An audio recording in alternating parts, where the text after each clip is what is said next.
My stepdaughter thinks that I was cheating on her dad. I wasn't, but she got me kicked out of the house, so I decided to do this. Hey, my name's Jess, and I'm an accountant and live in a house with my husband Ray and my stepdaughter Cece, who's 18. I met Ray about a decade ago. He had been divorced from his ex-wife for a few years by then. When we met, we instantly liked each other. But it still took about 2 years for him to introduce me to his daughter, who was 10 years old back then. Cece did not like me at all, even the first time that we were introduced. She acted like a brat and simply refused to talk to me or even look at me. I thought that she felt like I was replacing her mother in the beginning, which was not true at all. But soon I realized that Cece was just a difficult kid. Ray had asked me to marry him just a few weeks after he introduced me to Cece, and I can only assume that he thought Cece and I would get along better if we were living together. Ray and I were pretty serious about one another, so yes, that's what I said to him without too much thought. It became apparent that Cece was a spoiled child when she went to dinner with my side of the family. Just after we had gotten engaged, she was rude to my parents and sister. I tried to excuse her behavior, explaining that she was young and might have felt out of place at dinner, but she was unkind to my family, responding with sarcasm to their questions. Ray assured me that she needed time to adjust to the situation at hand, and I understood his perspective, so I promised to be patient with her. Regardless of her bratty behavior, we went on to get married. Cece was sullen all through the wedding company and, half-heartedly doing her job as the flower girl, rolling her eyes any time that she had to interact with my family, and I knew my family did not like her, but was grateful when no one brought it up with me. She did not dance with anyone, which was, her own choice, and I could not force her to do it, but she also did not talk to anyone, not even my nephews or nieces of her age. My mother-in-law told me that Cece had always been sullen and did not warm up to many people. It became worse ever since her mother cheated on Ray, and I attribute it to trust issues, thinking maybe her mother's actions might have caused them, so I wanted to be empathetic towards her issues, so I never tried to overstep. Just a few days into our marriage, I realized that Cece enjoyed causing trouble for everyone. She seemed to thrive on drama. She was a drama queen, and there were times when Ray had gone on business trips, leaving us alone for a few days. I would call Cece down for breakfast or dinner, but she would ignore me, not eating what I prepared for her, and on Ray's return, he confronted me about not feeding Cece. She had gone ahead and just complained to Ray, and I explained that I would call Cece down for food and she would not show up. I would even knock on her door and she would just ignore me. Ray said that Cece did not tell him about that, and I even told him that once I left food just outside her room, only to wake up to find the floor littered with food that I've left the night before. Ray was exhausted, and when he asked me to be the big person and forgive her, I understood. I told him to rest, and I assured him that I would handle Cece's tantrums better in the future. The next time, I invited Cece to go out for dinner, and she molded over and agreed, and I was excited, thinking it was a chance for us to bond. However, during the dinner, she kept her earphones on and did not acknowledge me, and didn't even thank me for the treat. And it went back to how it usually was when I didn't take her out to eat the next day. This wasn't the only way she created trouble between Ray and me. Oh no. And she grew up, she would constantly just defy my rules like her curfew, especially when Ray wasn't around. It would cause Cece and me to bicker, and would end up with Ray involved in taking her side. He would later tell me that he just wanted Cece to know that she had support from his side, and he said that I could be the big person in these conflicts because she was young. As she grew a bit older, she became more sinister towards me. She once accused me of losing the diamond earring that Ray had given to me. When I actually looked for them, they were missing, only to reappear out of the blue when she found them in the backyard or in the bathroom. Ray was shocked at my carelessness, and I wasn't initially sure if I'd actually lost them or not. So I started to lock my expensive possessions away from places Cece would know to look. Cece's grades started to slip, and her teachers blamed it on her frequent absences from classes. And when I confronted Cece about what her teacher had told me, she didn't pay any attention to me. Instead, she told Ray that her declining grades were due to my constant distractions and conversations with her. I later explained to Ray that she had been missing classes, which was the reason for her slipping grades. Ray suggested that I be the big person in this situation and forgive Cece for her dishonesty. Once she even stole a new dress I bought for myself. Initially, I was confused about where I'd kept it. But a few months later, I ran into Cece coming home from a party. I was way past her curfew, wearing my dress, and when I asked her where she got it from, she lied, saying that she had bought it herself, but she couldn't have. It was too expensive for a 16-year-old to afford. But then, she had also started constantly just breaking curfews and going out to parties with her friends whom I did not like at all because they were often disrespectful towards me when they came over. I was concerned about the company she kept and tried to discuss it with Ray. He told me not to overstep Cece's boundaries, which made me wonder what sort of stories that she's been telling her father about me being behind my back. In the last 2 years, Cece has been consistently bringing older boys home, behind her father's back, leaving me feeling helpless because Ray had warned me to respect her boundaries. However, I could not simply allow her to be alone in her room with a college-aged boy. So I raised the issue with Ray once, and he cautioned me to better understand the boundaries with his daughter. He told me to leave her alone, and assured me that he had it under control. So I followed his advice, and just began to completely ignore Cece. In fact, I started working night shifts in the hope of avoiding any interactions with her. She was old enough to handle her own breakfast, and I would prepare dinner for Ray and her before leaving. The real trouble began yesterday, when I came back home early in the morning, only to find Ray sitting in the living room exhausted. I was about to ask if he was hungry, but he questioned how I could have done this to him instead. Exhausted and confused, I asked if he wanted me to make him breakfast. That seemed to infuriate him even more, and he yelled at me not to change the subject. I attempted to explain that I was exhausted and did not understand what he meant. He informed me that Cece had told him everything. In frustration, I replied that just as he suggested, I'd completely stopped interacting with his daughter. What more did you want from me? He screamed that he was talking about my infidelity, and I stood there shell-shocked, and the only word that escaped my mouth was, "What?" Because I was incredibly confused, incredibly hurt. He told me that Cece had revealed everything to him. By then, I'd heard footsteps coming down the stairs, and I insisted that she was lying, and that I would never do anything to betray him, but he was not convinced, and asked where I've been during the night. So I reminded him that I started working night shift, and then he showed me a picture and asked if this was what I was doing. The picture showed me hugging my boss, and it was taking the day before his wife had just left him. I was comforting him in the parking lot before we went in. When I tried to explain this, Ray wasn't willing to listen and told me to get out of his sight. He told me that I constantly was offering excuses for my behavior, but he would not tolerate it anymore. However, I wasn't making excuses. Ray yelled at me to stop and just pack my bags, warning me that he would throw me out without any of my possessions if I kept speaking. I was in shock, so I walked past Cece, who was standing, smirking, on the stairs to pack my bag. On the way down, Cece was leaning on the banister, and I whispered to her, asking if she wanted her father to be alone when he grew old, if that's what she desired. She whispered back that she just wanted me out of here. However, I didn't let her see me cry, even though I really wanted to. In a last-ditch attempt, I tried to talk to Ray, who opened up the door but would not look in my face. Hurt beyond words, I simply told him to call me when he regained his senses because I would not be waiting for, that long. By then, I was crying and hoping that my voice would not betray me. Currently, I'm staying with my parents and don't know what to do. I feel so betrayed by Ray. How could he believe his daughter after everything she's done to show her displeasure with me? Unless he's never believed me and just always believed Cece. I was just pretending to believe me.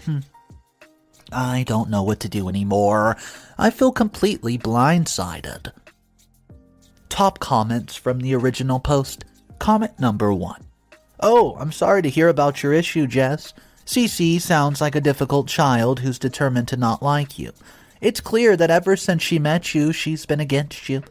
I'm disheartened that Ray believed her over your word, but it's possible he's always believed Cece over you and just pretends to listen to you when he wanted you to stay away from his daughter. Well, I don't know how much about your relationship with your husband, but I hope you realize that you deserve to be valued.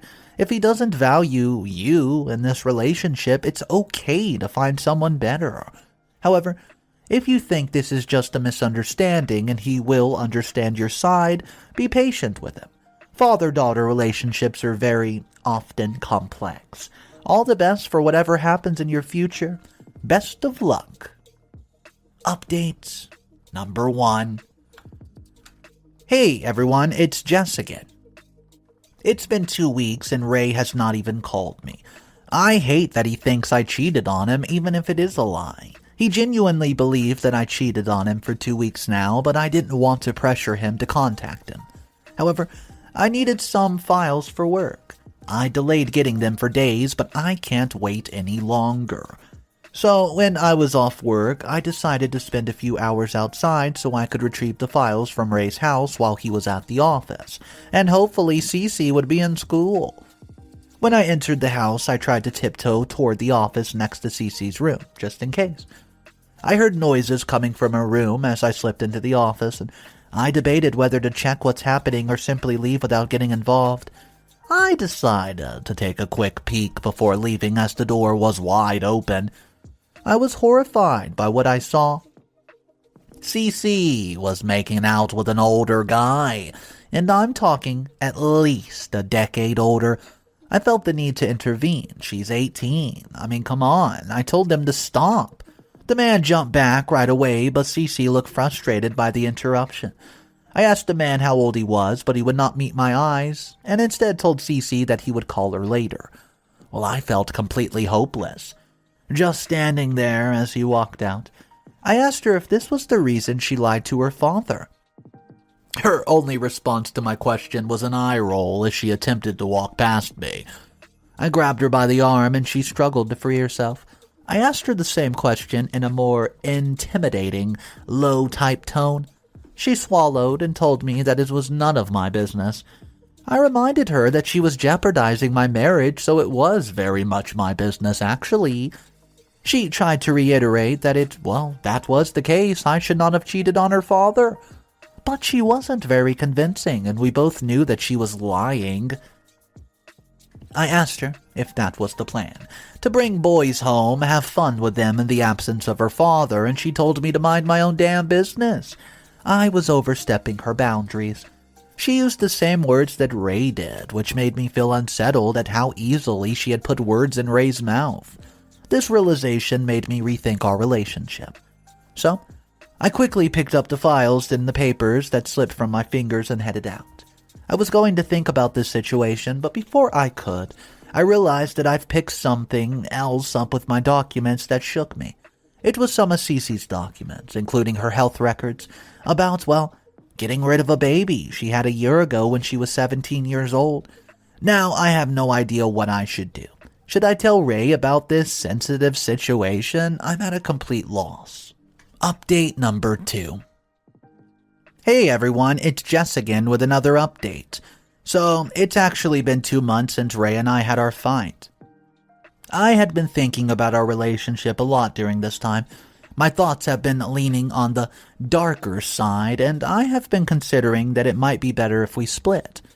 Of course, it should be a best decision that we both make, but he had not called me in 2 months, so it's only been me thinking about it. His continued silence had only made me angry with him. It changed when Ray called me this evening, just an hour before I had to leave for the office. I was trembling when I picked up the call. I nearly cried upon hearing his voice again after such a long time. I loved him so much, yet he simply had no trust in me. Wow. Ray asked if I would like to return. I inquired if he believed that I had not cheated, and he sighed and said yes, he does believe me now. Then he revealed something absolutely shocking. He told me that Cece was pregnant and he wanted me to be with her as a mother to help her. I was stunned by that revelation. He confided in me that he didn't know what to do about this matter, but he assured me that he believed Cece was lying to him in an attempt to get both of us out of the house. He apologized for not giving me a chance to explain, so I took the opportunity to explain right then, just in case. I told him that my boss had recently gone through a divorce, and I have been good friends with my boss before his promotion, so I hugged him, and before we went into the office, no big deal. He calmly accepted what I was saying as the truth. Then we went ahead to discuss what to do with Cece. Ray wanted me to return and be a mother to Cece, as it was evident that she was lacking a positive female figure in her life. He apologized for asking me to stop interfering with Cece, recognizing that I was the one who had been keeping her from trouble. I was tempted to tell him that she had gotten into trouble before, having gotten rid of a baby a year ago, but I kept information to myself as it was a personal matter for Cece. I wasn't sure if she would let me be a mother to her. However, it was clear that she needed help and I could provide it. Perhaps this could bring us closer, and I hoped it would. I'd always wanted a daughter, and while Cece might be difficult, maybe now she would do better. I told him that I would return if he promised to be more open-minded and understanding towards me. I explained that Cece had been poisoning him against me with lies and made him promise that he would consult me before believing anything that Cece said. He agreed, and he promised. Well, he's promised to pick me up tomorrow evening, even though I have a car, as a show of good faith. I am definitely grateful. However, I'm debating whether hiding the fact that Cece has already gotten rid of a baby is a good decision. It just feels wrong to keep Ray out of the loop about it. Update number 3. Hey everyone, it's Jess again with another update. I've returned to Ray in my house, and Cece is still acting cold towards me, and now she also is distant from her father, and I think that she's angry. After a thorough discussion with Cece involved, we decided that it would be best for her to get rid of the baby. She's irresponsible, has no ambition, and doesn't even have a job. So it would be best for the best of it, and I don't know, the most crucial vote was Cece's. I wanted her to make a choice, so I encouraged her to be clear and tell us what she really wanted. She told Ray that she did not want to be a mother. So I took her to the clinic the very next day, and yeah, we had detected the pregnancy very early on, so she just had to take a pill, and everything would be fine. I was afraid it might traumatize Cece to go through with it a second time, but I didn't bring up the fact that I knew about her first time. During our car ride from the clinic, she remained silent, as if I wasn't even there. Well, she stayed in her room for the next day as well, and Ray and I thought that she was seriously considering the ramifications of everything that happened, and oh, how wrong we were. The next day, Ray tried to get her to sit with us and watch a movie, but we could tell her heart wasn't in it. Ray turned off the movie and told her to talk to him. Cece rolled her eyes and asked what there was to talk about, claiming that everything I say goes. I was confused at the turn of events, and Ray asked her what she meant. Cece blamed her, for getting rid of the baby on me, alleging that I forced her to get rid of the baby and that she had to do whatever I said. Wow, I was horrified and got to my feet to deny any charges. Ray did not look very convinced by Cece, but mostly he just looked confused as to whom to believe. Cece then starts to cry, saying that no one ever listened to her in this house and that I was a dictator who always got her way. I warned Cece that if she did not stop lying, I would tell her father that it was not her first time. Cece went white as a ghost, and Ray was confused. He asked me what I meant, and I revealed that I did not want to say anything because it was Cece's personal matter. But I had found some of her health documents by mistake, and she had gotten rid of the baby before she was 17 years of age. Ray was absolutely horrified, but Cece just claimed that I was lying as she sobbed, then rushed back to her room.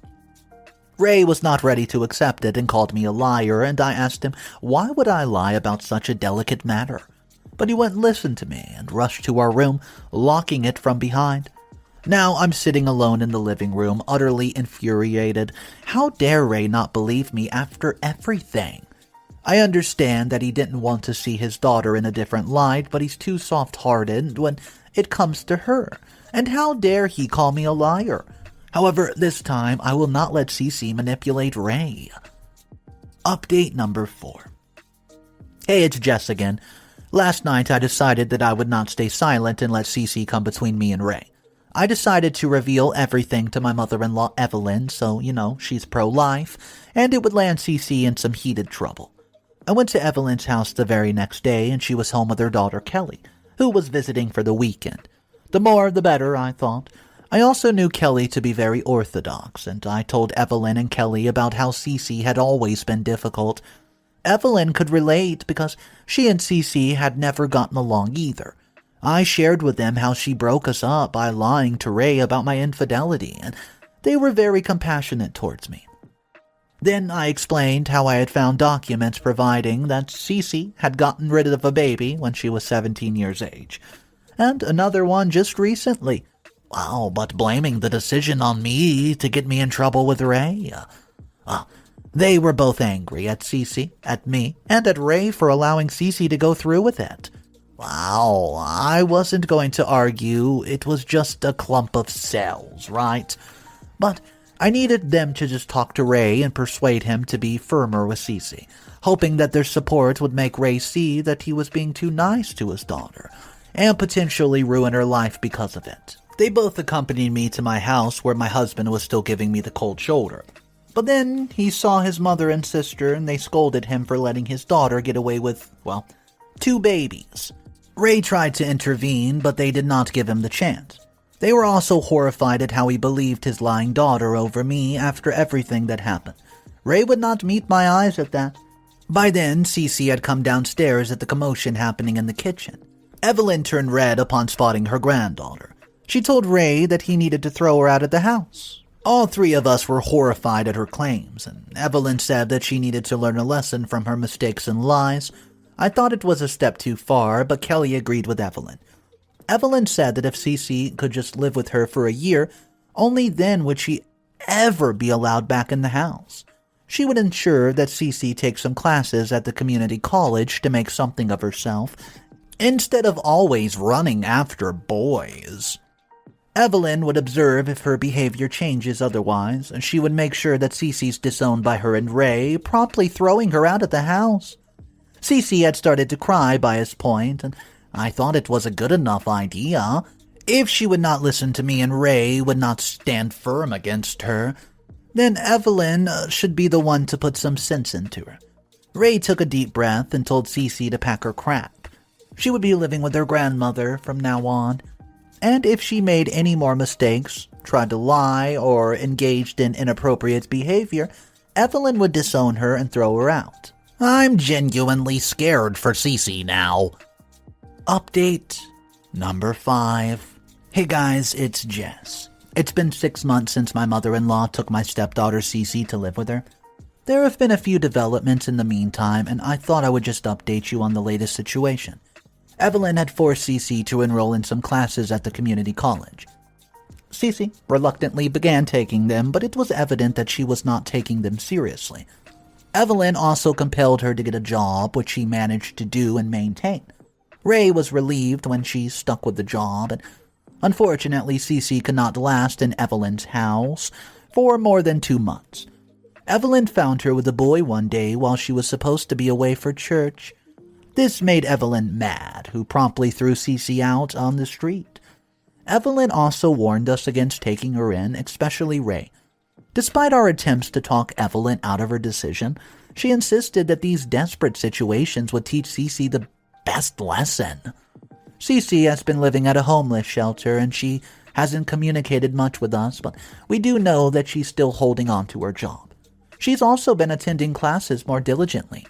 We're hopeful that she'll improve and become more independent. Well, Ray hopes that, at least then, Evelyn would consider allowing her to come back or help her get set up in a new place of her own. Evelyn said to give her time and see. Ray and I recognized that most of the issues between us were created by Cece. Ever since she left, we've been living in harmony. We haven't been fighting, tensions are low. There's no reason for us to split, even though I'm hurt that he didn't believe me. Even though he knew that his daughter had lied to him about me in the past. That's it for this update anyways. Ray and I have been living quiet and peaceful lives now, unlike Cece, who has to work twice as hard as she would have if she had only tried to do better while living with us.